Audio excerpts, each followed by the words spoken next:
Ndewo Igbo Maka. Welcome to New Generation Igbo. Afambu Chidebere. Today we are learning a song for Palm Sunday. Hosanna diri eze onye nyachi eze rebi ebi Timozi niile ha na-akpọ isi ala ha na-asị nsọ ka Chineke ndị ọ dịghị onye gị na ya na-achị eze ọ dịghị onye gị na ya na-achị n'eluigwe ọkaka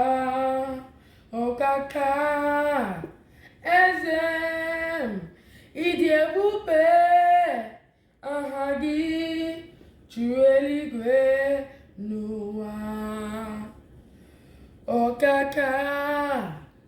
ọkaka ịdị ebube aha gị juru eluigwe n'ụwa. Palm Sunday. Hosanna dịrị eze dị ebube, eze dị ebube, eze kasị ibe ya mma. Hosanna dịrị eze dị ebube, eze dị ebube, eze kasị ibe ya mma. Hosanna dịrị eze dị ebube, eze dị ebube, eze kasị ibe ya mma.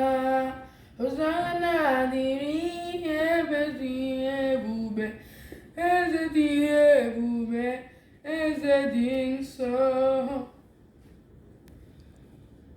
In this song, we have learned some new words. Eze, king. Eze, king. Ebube, glorious. Ebube, glorious. Nsọ, holy. Nsọ, holy. Ibe ya, among.